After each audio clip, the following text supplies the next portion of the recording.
Hi hello అందరికీ నమస్కారం. మరో జబర్దస్త్ అప్డేట్తో మీ ముందుకైతే వచ్చాను. మీరు మన ఛానల్ని మొదటిసారి చూస్తున్నట్లయితే ఖచ్చితంగా సబ్స్క్రైబ్ చేసుకోండి. అండ్ మర్చిపోకుండా మన ప్రతి ఒక్క వీడియోని కూడా లైక్ చేస్తూ ఉండండి. మీకు ఇలాంటి మరెన్నో జబర్దస్త్ అప్డేట్స్ మీకు అందిస్తుంటాను.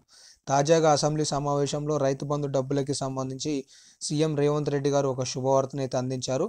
ఎవరికైతే ఇప్పటి వరకు రైతు బంధు డబ్బులు జమ కాలేదో వారికి సంబంధించి ఒక కాలపట్టికను రాష్ట్ర ప్రభుత్వం రూపొందించింది అని చెప్పడం జరిగింది. ఇప్పటి వరకు 4 ఎకరాల కేటగిరీ వరకు రైతు బంధు విడుదల చేశాం.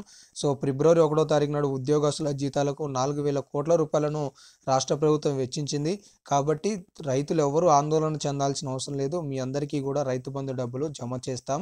కానీ కొద్దిగా ఆలస్యమైనా కూడా సక్రమంగా డబ్బులని రైతుల ఖాతాలోకి మళ్లించడానికే ప్రయత్నాలు చేస్తున్నాం. తెలంగాణ రాష్ట్రంలో 19 లక్షల ఎకరాలకి రైతు బంధు ఊరికే వెళ్తుంది. ఈ 19 లక్షల ఎకరాలకి రైతు బంధు కట్ చేస్తున్నాం.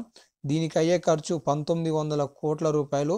గత ప్రభుత్వం ఈ 1,900 కోట్ల రూపాయలను వృధాగా ప్రతి ఏటా వారికి కేటాయించింది. ఇవే తప్పులతో పునరుద్ధరణ కాకుండానే ఈ కార్యాచరణకి ఇంత ఆలస్యం అవుతుంది అని చెప్పేసి చెప్పడం జరుగుతుందన్నమాట.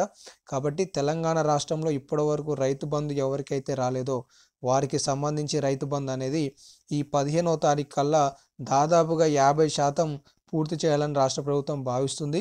ఇందులో భాగంగానే ఇవాళ లేదా రేపు 7 ఎకరాల వరకు రైతు బంధు పూర్తి స్థాయిలో రైతులకి పెట్టుబడి సాయం అందించాలని చెప్పేసి రాష్ట్ర ప్రభుత్వం ఆలోచన చేస్తున్నట్లు తెలుస్తుందన్నమాట.